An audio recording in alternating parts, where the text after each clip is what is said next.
చా కేసీఆర్ సారు ఇయ్యాలన్న అసెంబ్లీకి వస్తే బాగుండే. సారు అంత కష్టపడి 1,00,000 కోట్లు పెట్టి కట్టిన ప్రాజెక్టు మీద చర్చ నడుస్తుంటే సభలో లేకపాయే. ఎట్లా డిజైన్ చేసింది, ఎందుకు కట్టింది, ఎట్లా కట్టింది, సార్ కంటే ఎవరికి ఎక్కువ మరి. హోగల్లా అసెంబ్లీకి వస్తేనా ప్రాజెక్టు గొప్పతనం చెప్తుంటే సర్కార్ వల్ల పరిశాన్ అయిదురబ్బా. ఇట్లా మనం అనుకోని ఏం ఫైదా, సారేమో అసలే రాడాయే. ఇయ్యాల కూడా అసెంబ్లీకి కాళేశ్వరం కాక దాకింది. ప్రాజెక్టుల మీద శ్వేతపత్రం పెట్టి మేడిగడ్డ కాడ పిల్లలు ఎట్లా దశకింది, బ్రిడ్జ్ ఎట్లున్నది మొత్తం వీడియోలు ఫోటోలు తీసుకొచ్చి అసెంబ్లీలో పేద టీవీ పెట్టి చూపెట్టిండు ప్రాజెక్టుల మంత్రి ఉత్తమ్ కుమార్ రెడ్డి సారు. కింది నుంచి పై వరకు కూడా పూర్తిగా పగిలిపోయిన విషయం జాగ్రత్తగా గమనించవలసిందిగా విజ్ఞప్తి చేస్తున్నాను. ఎంత సీరియస్ డ్యామేజ్ అయిందో. 1,800 కోట్లతోటి కట్టవలసిన మేడిగడ్డను 4,500 కోట్లు ఖర్చు పెడితే ఇగో గింత చక్కగా ఉందట. 100 ఏళ్ళు ఉండాల్సిన ఈ బ్యారేజు 3 ఏళ్లలో ఎట్లా కుప్పకూలిపోతుందో దయచేసి గమనించవలసిందిగా. మేడిగడ్డనే కాదు అన్నారం కాడ కొత్త బుంగలు పడ్డాయి. సెంటర్ గవర్నమెంట్ ఆఫీసర్లకు మతలబు పంపితే అర్జెంట్ గా నీళ్లు కిందికి ఇడ్చుర్రి 2 రోజులలో వచ్చి చూస్తామన్నారట. ప్రాజెక్టుల వివరాలు రాకముందుకే 25,000 కోట్లు చదివిచ్చిందట పాత సర్కారు. భూకంపం వచ్చే జాగలో మల్లన్న సాగర్ కట్టిరని ఆఫీసర్ల ఎంక్వైరీలో తేలింది. చిన్నపాటి ఏమన్నా అర్త్క్వేక్ లైక్ సీస్మిక్ డిస్టర్బెన్స్ వస్తే ఈ మల్లన్న సాగర్ ప్రమాదంలో ఉంది, దాని కిందున్న జనమంతా ప్రమాదంలో ఉంటారని చెప్పి ఇది సిఏజీ వాళ్ళ రిపోర్ట్ లో పేర్కొన్న విషయం. ఈ ప్రాజెక్టు పుణ్యాన 1 ఎకరం భారతానికి 11 లక్షలు ఖర్చు పెట్టిరంటే మనలో పంతనం ఎట్లున్నదో చూడుండ్రిగా. తుమ్మడేటి కాడ కట్టవలసిన ప్రాజెక్టు డిజైన్ మార్చి ఇష్టం వచ్చినట్టు కట్టిరని గరమైతుంటే అటుకెళ్లి పాత నీళ్ల మంత్రి హరీష్ రావు సార్లు వేసిండు. This is not a white paper, this is a falls paper. కేంద్ర ప్రభుత్వం అక్కడ నీళ్లే లేవు, ప్రత్యామ్నాయం చూసుకోండి అని సెంట్రల్ వాటర్ కమిషన్ ఇచ్చిన సూచన మేరకే మార్చడం జరిగింది.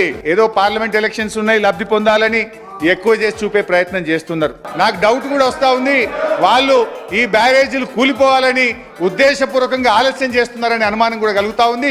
మీ కరప్షన్ వల్ల, మీ దోపిడీ వల్ల మేడిగడ్డ బ్యారేజ్ కొలాప్స్ అయిపోయి ఇక మీదికెళ్ళి మీరు ఎదురుదాడి చేయడమా?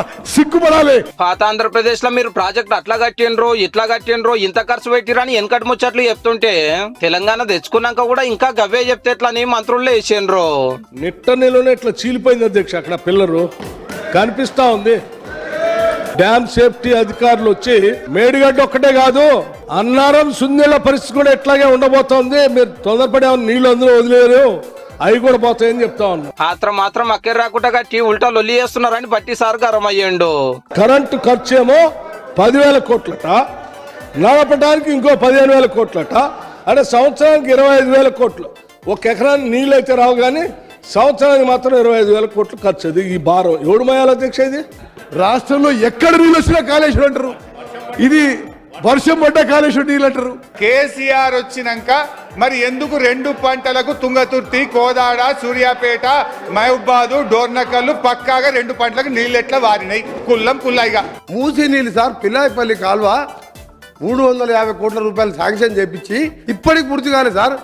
ఈయన గోదావరి నీళ్ళు అక్కడికి వెళ్ళి సూర్యాపేట తీసుకొచ్చినట్టే మీరు నమ్మాలి. ఈయన పోస్ట్ మ్యాన్, ఈయన ఏం చేస్తాడు సార్? ఈయన హరీష్ రావు ఏంది పైసలు కలెక్షన్ చేస్తాడు పనుకొస్తాడు.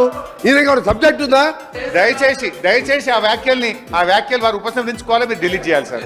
కైండ్లీ సార్, ఇట్లయితే ఎట్లా సార్? మేము ప్రాజెక్టుల పంచాయతీ నడిమిట్లకు ముఖ్యమంత్రి రేవంత్ రెడ్డి సార్ వచ్చిండు.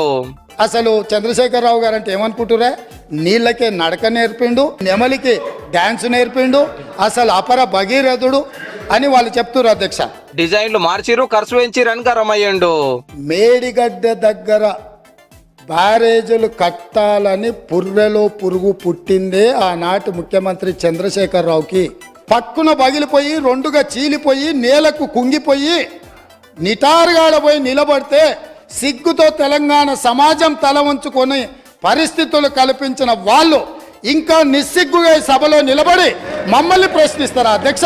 వర్షాకాలం వచ్చే లోపు సేఫ్ స్టేజ్ కు దాన్ని తీసుకొచ్చి త్వరితగతిన దాన్ని రిస్టోర్ చేయాలని చెప్పి మొత్తం బ్యారేజ్ కొలాప్స్ అయ్యే పరిస్థితి ఉంది. అక్కడైతే స్టోరేజ్ ఈ ప్రభుత్వం నిర్ణయం తీసుకుంది. మేము నేషనల్ డ్యామ్ సేఫ్టీ అథారిటీకి అప్పచెప్పి వాళ్ళు ఎంక్వైరీ చేసి వాళ్ళు వే ఫార్వర్డ్ చేసే వరకు అక్కడ స్టోరేజ్ చేసేది లేదు. ప్రాణహిత చేవేళ్ల కాంచెలి కాళేశ్వరం దాకా ఏం జరిగింది, ఎట్లా జరిగింది మొత్తం చెప్పిండు కాగితాలు చూపించుకుంటా. ఫస్ట్ ప్రాణహితనే ఉండే, చేవెళ్ళ చెల్లెమ్మ అడిగితే చేవెళ్ళ దగ్గరకు వచ్చింది. ఎందుకు ఆ అక్క కూడా చెప్తలేదు హరీష్ నువ్వు మాట్లాడేది తప్పని.